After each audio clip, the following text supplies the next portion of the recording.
We're going to go through the 10th FRQ. This one is also an acid-base titration, but however, this one we're starting with just a weak base. We're adding strong acid to it. And I'm going to go through the different steps along that curve in order to show you how to find the pH of each different point. And that should help you with any problem that's involving a weak base and a strong acid. If you would like to try the problem first, there's a link to this Google document with this problem on it in the description below. So if you want to click on that and try it first and then come back and look at the solution, you're welcome to do so now. So what we're dealing with here is 50 milliliters for our volume, 0.100 molar weak base solution. The weak base is methylamine with a Kb value of 4.4 times 10 to the minus fourth. We're going to add a 0.1 molar HCl to it, so we're going to add different volumes of that at different points. And then our indicator is methyl orange. Find the pH at all the different volume points, or at all the particular points of this. The 50 milliliters is, of course, 0.05 liters.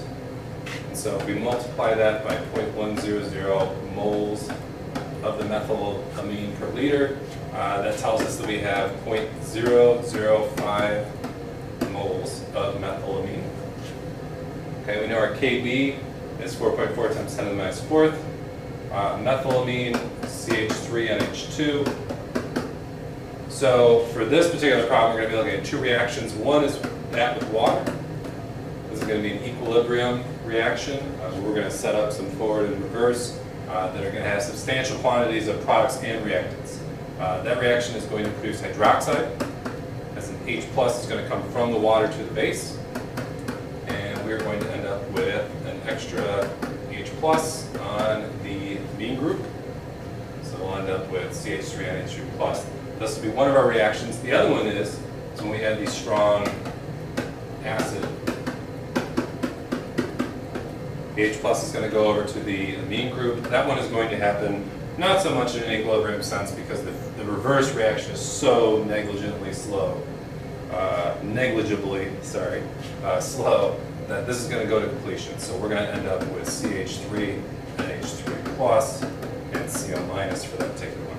So when we're adding the HCl, we're going to go through and do the stoichiometry on this reaction, and then we're going to do equilibrium analysis from the two amounts of those. Now it's important to note that we're looking at hydroxide here, so if we're looking for pH, we're going to start by finding pOH.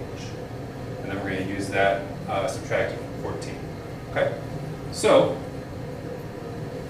in our first question, we have when no strong acid has been added. So in that case, we have our 0.1 molar weak base solution. We have our Kb. We're going to be looking at this particular reaction. We're mixing this base with water.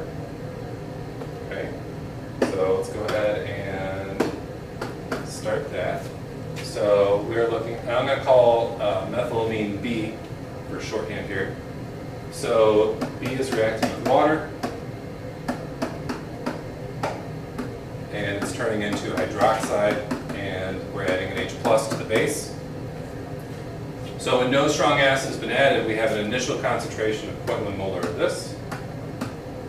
We're ignoring water because it's a liquid. And then we're going to assume we start with 0 of each of these. Technically, we have a very small amount of that. So initially, we start with that. We're going to lose X of this. We're going to gain X of this, gain X of this. So our change is going to be dictated by stoichiometry. For every one of these that reacts with each other, we gain one of these and lose those in the process. So we're going to end up at equilibrium with 0.100 minus X, X, and X. We don't know how much that amount is. But we do know that the Kb value is going to be equal to the concentration of this times the concentration of this divided by the concentration of B at equilibrium. So what we can do is we can plug in these equilibrium values into here, and into here, and we know what this value is. It's the 4.4 times 10 to the minus 4. So what we're going to end up with here is 4.4 times 10 to the minus 4 is equal to X squared over this concentration, this 0.100 minus X. Now, we are going to ignore X. The reason for that is very simple. We're going to be lazy. Ignoring X greatly simplifies down my math. And because my concentration is much larger than my K value, that shift to the right is going to produce very little product. So X is going to be small, So we're going to have 0.1 minus 0.000 something. And so we can ignore that and say it's going to be about 0.1 still, and that's a fair assumption. So we're going to multiply 0.1 times this, 4.4 times 10 to the minus fifth. We're going to square root that, and we're going to get an x value. That x value ends up being 0.00663. Okay. Now that is our hydroxide ion concentration at equilibrium and our BH+, which in this case would be methylamine in the protonated form. And so we can use the fact that it's the hydroxide concentration to find pH, because the negative log of x will be my pOH. And that comes out to be 2.18, which means that for this particular problem, my pH is 11.82 to start. That makes sense. It's a basic solution. So we're not surprised to see a pH of the 11 near 12. Okay. Okay. So next, we're going to add some acid. When we add the acid, we're going to kind of go through two steps here. First, we're going to have the HCl reacting with the base. That's going to make BH plus and Cl minus. We have a strong acid and a weak base that's going to lead to that proton essentially moving over every single time. Okay, so we're not going to get enough reverse reaction to even consider it. So what we can do here is we can look at the moles of this. Now, we had 0.005 moles of B base to start. We're adding 20 milliliters of 0.1 molar. So that's 0.02 liters times 0.1 molar. It's going to be 0.002 moles of HCl. Okay? So what we can do here is say all of this HCl is going to react. We have less HCl present, and we're having a 1-to-1 ratio of reacting. And so we're going to lose 0.002 moles of this. We're going to lose 0.002 moles of this. We're going to gain 0.002 moles of each of these products. So when we're done, before, change, and after, we're going to have no HCl left. That's all been consumed. All the strong acid has been neutralized by the weak base. We are going to have some weak base left over though. We're going to have 0.003 moles of weak base. We're also going to have some of its conjugate acid left over. Or not left over, but produced. Okay. So now we're going to go back to our reaction with water where we had that equilibrium. So now we're going to take B reacting with water to form the conjugate base and hydroxide. And now we're starting with an initial amount of both of these. Now, these are in moles, so we need to change that into molarity. We started with 50 milliliters of the weak base. We added 20 milliliters of strong acid. So we're going to assume that our total volume of solution is now 70 milliliters. Okay. So I'm going to take each of these and divide them by 0.07.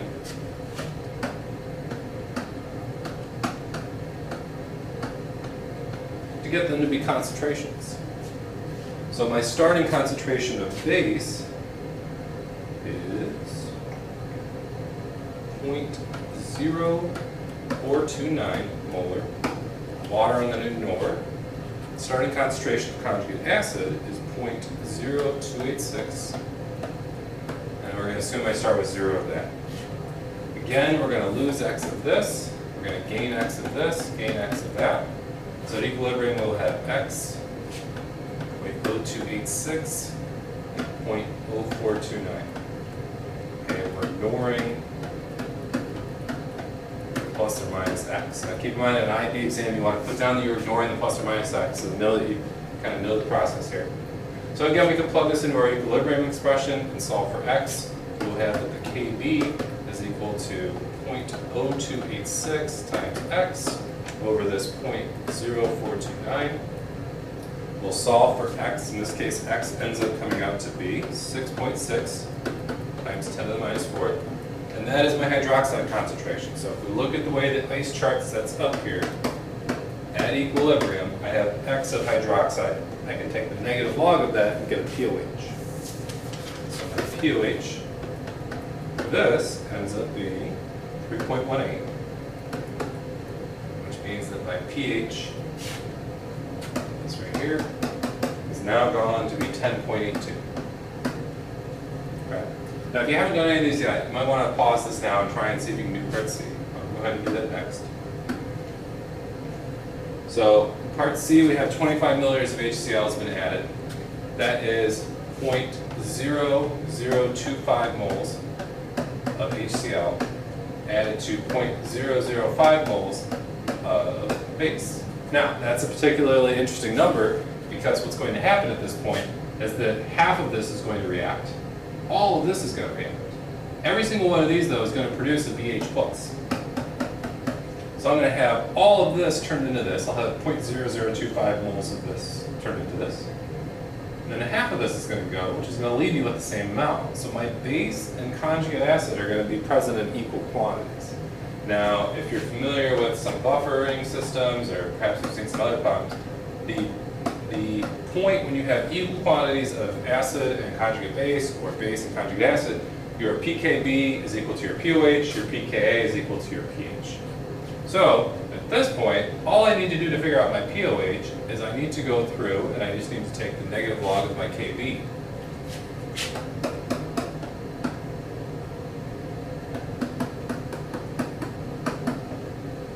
Now, if you think back to how we did the previous problem, that makes sense because I'm going to have some concentration of BH+ that's the same as the concentration of B. So for my Kb expression, I'm going to have a number on top and a number on the bottom. Those are going to cancel, and x is going to equal my Kb. So if I negative log x, pOH, I get the negative log of Kb, pKb. Okay.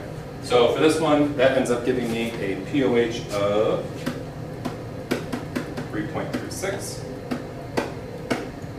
Means that my pH is now 10.64. It's important to note that we're getting the pOH first, so our pHs are still basic at this point. That's expected for something that has a stronger basic tendency than acidic tendencies. Okay. All right, moving along. Part B, we have 40 milliliters of HCl. So again, we're going to start by doing moles. I'm going to go a little faster through this one. 0.004 moles of HCl. It's going to end up with 0.004 moles of BH+. We're going to have 0.001 moles of base left. We have 90 milliliters, so we're going to divide both of those by 0.09 liters. Apologize for my skipping of sig figs here. So we can plug in those two things into our expression, and we're going to get 0.004 over 0.09. 0.044, yep, 0.044 times x over 0.0111. So we get 4x equals Kb. So x is going to be equal to a fourth of Kb, which in this case is 1.1 times 10 to the minus fourth. That gives us our pOH. And this one, that comes out to be 3.96. And our pH is then 10.04. How embarrassing that I looked at my sheet. So we can see that the pH has steadily decreased. It has not decreased a lot. We're in the middle of a buffering system. And that's about to change in part E. In part E, we have added equal quantities of weak base and strong acid, 0.005 moles of each. So we now have 0.005 moles of the conjugate acid, pH+. We have 100 milliliters of solution, which is 0.1 liters. So we now have 0.05 molar conjugate acid. Okay, which makes sense. We started with 0.1 molar. We added equal quantities of both because they're the same concentration. So we end up with half that concentration. It's been diluted. Now we can look at the conjugate acid as a Ka value, which we can find by taking Kw, 10 to the minus 14, and dividing it by our Kb value for the conjugate base of this, or for the base, well, either. And that ends up being, so 10 to the minus 14th divided by this number here gives us 2.27 times 10 to the negative 11. That's going to come out to being equal to x squared over our concentration at equilibrium. We're ignoring an x here again.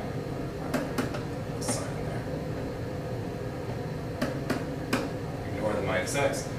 So we end up with this. We multiply 0.05 times this, square root, and we solve for x, and x is 1.07 times 10 to the minus 6. Now this X is not the hydroxide concentration. We are now looking at the reaction of this with water. So we're now producing H0 plus or H plus. So the negative log of X is now equal to my pH. And that ends up being 5.97. Okay, so that's what we get for that particular one. So at the equivalence point, we end up with acidic pH. That makes sense because we had a weak base to start, so we're going to end up with weak conjugate acid. It is very, very weak, so we end up with not that acidic of a solution. Okay, so this answer makes sense. And for our final, we had just a little bit more acid. We had 1 more milliliter. At this point, we are mixing 0.005 moles of base, weak base, with 0.0051 moles of H plus or HCl. So what's going to happen here is we're going to react all of this, and all of this except for the 0.0001 moles of H plus left over. We will form some weak acid, but this is going to be more important. Okay, this is going to give us a plus X that we're going to ignore. So this is in a solution that is 50 milliliters plus 51 milliliters. That's 101 milliliters, or 0.101 liters. So our concentration of H plus here is 9.9 times 10 to the minus 4. We can take the negative log of that.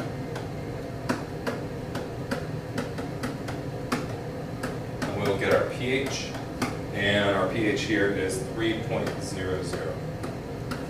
So you'll note that in the last 2 questions, we've seen our pH change very rapidly all of a sudden. That's because we're right around the equivalence point. We're at the end of the buffering region and beyond the buffering region. And so now we're seeing a very sharp change of pH when the strong acid has been added. Okay. All right, so here I'm going to take the results of that, and now we're going to go through and go ahead and construct a titration curve. So when we started in problem A, we had 0 milliliters of acid added to it. And so we're right here along the y-axis, and our pH at that point was 11.82, so just south of 12 there. Then we started to add acid. We added 20 milliliters of strong acid. We ended up with a pH of 10.82. There. Then we added 5 more, and we went to a pH of 10.64. Okay. Then we went to 40 milliliters, and we had a pH of 10.04. Okay. Then we got to 50, and our pH at 50 was 5.97, so right around 6. And then at 51, we went to a pH of 3. Okay. So for our curve, what we're seeing is that we kind of start off in the basic curve, and then we have this buffering region where the pH changes very slowly and starts to speed up. Now, we're going to end up approaching a pH of 1. Let's give ourselves a nice little curve here. And I probably should go out a little bit further before it dips down that far. But you can see our titration curve. Here is our equivalence point. And you'll note that our indicator for this, I believe, was methyl orange or methyl red. We wanted something with a pKa that's in this kind of range right here where we're seeing this sudden shift. So between, kind of a pH of 3 and a pH of 8 is where our range of color change that we want to see. So we want our endpoint where the color change occurs to match where the equivalence point. If we had something like phenolphthalein, phenolphthalein is going to change at a pH from 10 to 8. That's going to change over this range, and that's quite a large volume there. Whereas if we have something that's going to change at a pH of 6, that's going to change just over a couple drops. And so that's why we chose the particular indicator that we did. This point right here is our half-equivalence point. So at that point, our pKb is equal to our pOH, or pKa is equal to pH. Keep in mind these pK and pKb for conjugate acid-base pairs add up to 14. pOH and pH also add up to 14. And then we have our buffering region, where we see very small changes in pH. And that's what a buffer is, right? It's something that you can add in a strong acid or a strong base. So if we got to this point here and add a strong base, we're going to go back over to here. We're not going to change the pH by very much because we have such a small slope. Okay. Whereas over here, we're kind of at the end of that buffering region. Now we start to see a very quick change as we approach the equivalence point. At the equivalence point, we are looking at the conjugate acid of the weak base. So we are looking at a situation where we have Ka, which we can find from Kb, is equal to x squared over that concentration of the acid. Okay, now keep in mind this is going to include a dilution factor because we've had to add a volume of acid to get to that point. Okay, at the very beginning point here we have the Kb is equal to x squared over the initial concentration of the base. It's very important to note that the x here is different than the x here. This is the base reacting with water. This is the conjugate acid reacting with water. This is going to produce H3O plus for x. This is going to produce OH minus for x. This is going to give us a POH from negative log of x. This is going to give us a pH. Okay. So negative log of x here is my POH. Negative log of x here is my pH. Okay. After that, I get into the point where any excess acid is what's going to dominate what my pH is. And so really I'm just looking at how many moles of excess H plus, or HCl in this case. I'm using that to take with the volume to find a concentration. The negative log of that's going to give me what my pH is. Okay. And then in the buffering region, you have two different equations. You can use the Henderson Hasselbach. So pH equals pK plus the log of A minus over HA. We can flip that around. We could do POH equals pKb. I believe it's the log of B over BH plus, but I could be mistaken. A lot of pressure standing up here. The other alternative is to just use this Kb expression, but instead of x squared, you're going to end up with BH plus times x. And you have the concentrations of those over each other. That is kind of growing to be the more traditional way to do it. We're seeing less and less of the Henderson Hasselbach. But you can figure out what the moles of this are, what the moles of this are. You do not actually need to figure out what the liters are. You can do moles over moles because the volume of each is the same. It's in the same container, same solution. But if you're going to do that, I would definitely make a note so the person knows that you're doing that intentionally. And honestly, on a test, I would just figure out what the concentration is, and that way they're confident that you understand the chemistry. But from that, you can see the shape of our titration curve again. You can see why we would need an indicator that needs to have a pK of 6 or 7 or 5, as opposed to something like phenolphthalein that has a pK of 9. It's not going to work well for this particular